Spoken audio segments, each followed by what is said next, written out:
नमस्कार दोस्तों, हमारे यूट्यूब चैनल फन स्टडी में आपका स्वागत है। आज की वीडियोज में लेकर के आए हैं हम वॉच तथा वॉच के प्रयोग। आज हम सीखेंगे कि वॉच, क्योंकि परीक्षा में वॉच से लेकर के क्वेश्चन उठते हैं, जिसको आज हम सीखेंगे। कह रहा वॉच क्या है, तो कह रहा वॉच जो है वो क्रिया का क्या है, रूपांतरण है। क्या है? क्रिया का रूपांतरण है, जिसके द्वारा यह पता चलता है कि वाक्य में कर्ता, कर्म या भाव में से किसकी प्रधानता है। क्या बताता है कि वाक्य में कर्ता, कर्म या भाव में से किसकी प्रधानता है। वाच्य के कितने भेद होते हैं? 3 भेद होते हैं। सबसे पहला कृतवाच्य, क्रमवाच्य, भाववाच्य। तीनों को हम अच्छे से सीखेंगे। नंबर 1 कह रहा है कृतवाच्य। कृतवाच्य पूछता वाक्य दे देगा कि निम्न में से कौन सा वाच्य का प्रयोग किया गया है। तो कह रहा है क्रिया के उस रूपांतरण को कृतवाच्य कहते हैं जिससे वाक्य में कर्ता की प्रधानता का बोध होता है। किसका बोध होता है?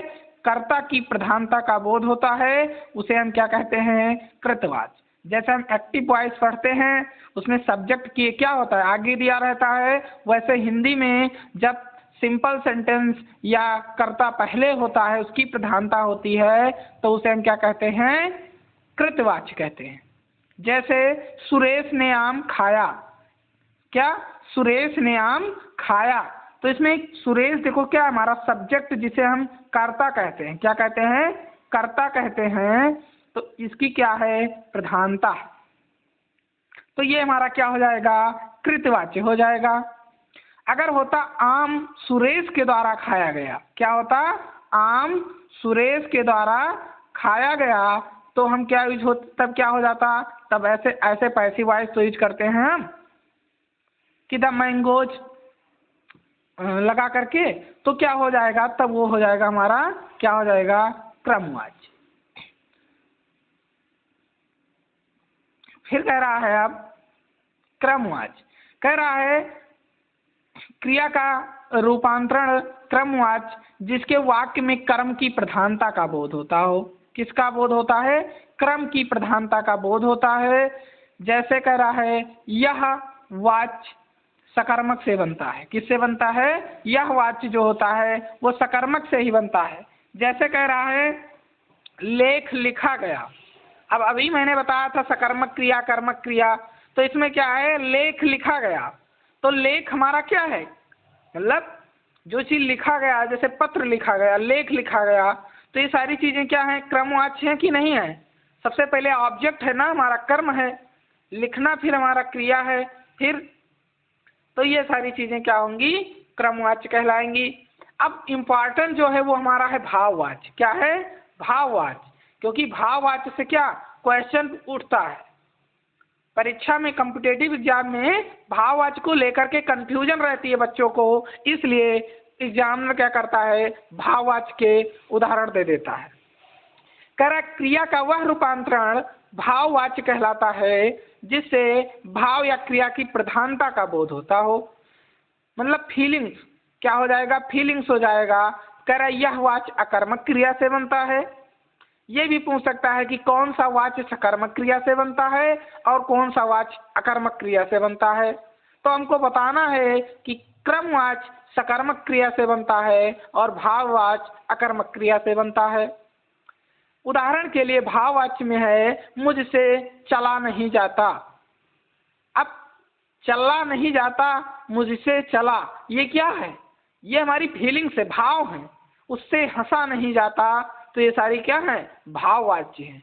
तो अब ऐसे होगा मुझसे उठा नहीं जाता, मुझसे बैठा नहीं जाता, मुझसे किया नहीं जाता। ये सारे हो जाएंगे हमारे भाववाच्य के उदाहरण।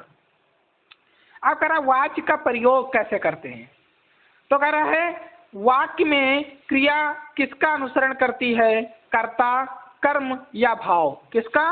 कर्ता, कर्म या भाव। इस आधार पर 3 प्रकार के प्रयोग माने गए हैं। सबसे पहला है कर्तव्य प्रयोग। क्या हो जाएगा? कर्तव्य प्रयोग। जब वाक्य में क्रिया के लिंग, वचन और पुरुष कर्ता के लिंग वचन और पुरुष के अनुसार हों तो क्या हो जाएगा, कर्तरी प्रयोग हो जाएगा। जैसे राम पुस्तक पढ़ता है, तो देखो राम हमारा क्या है, पुल्लिंग है, और पढ़ता क्रिया भी हमारी क्या है, पुल्लिंग है। हमारा सब्जेक्ट अगर क्या है, पुल्लिंग होगा तो हमारा क्या, क्रिया भी पुल्लिंग होनी चाहिए, तब समझ लो क्या है, कर्तरी प्रयोग हो रहा है। सीता आम खाती है, ना कि सीता आम खाता है। लेकिन अभी ऐसा आएगा कि लेडीज होगा, पुल्लिंग स्त्रीलिंग होगा, फिर भी हमारी क्रिया क्या हो जाएगी, पुल्लिंग हो जाएगी। उसके रूल्स क्या, तो देखो हमारा यहाँ क्या था, स्त्रीलिंग था, तो हमारी क्रिया भी क्या हो जाएगी, स्त्रीलिंग हो जाएगी। अब कह रहा है वचन और पुरुष कर्म के लिंग वचन और पुरुष के अनुसार हों, ये क्या हो जाएगा हमारा कर्मणिवाच, क्या हो जाएगा, कर्मणिवाच। दूसरा क्या कहलाएगा, दूसरा लिख लो, इसमें कट गया है, दूसरे को हम कहते हैं कर्मणि प्रयोग। क्या कहते हैं, कर्मणि प्रयोग। कर्मण प्रयोग क्या कह रहा है, इसमें वचन और पुरुष मतलब कर्म के अनुसार क्या होते हैं, जो हमारे क्रिया होती है उसका जो वचन और पुरुष होगा वो कर्म के लिंग वचन और पुरुष के अनुसार हो। जैसे सीता ने गीत गाया, क्या हुआ, सीता ने गीत गाया। अब देखो वहां था सीता खाती है, मतलब सीता अगर लिंग क्या थी, स्त्रीलिंग थी, तो क्रिया हमारी भी स्त्रीलिंग हो गई थी। लेकिन यहाँ पर देखो हमारा गीत क्या है, गीत हमारा जैसा है वैसे क्रिया कर दिया गया है, अर्थात क्रम के अनुसार हम इसमें क्या करेंगे, क्रिया को चेंज करेंगे। जैसा कर्म होगा वैसे हमारी क्या होगी, क्रिया होगी।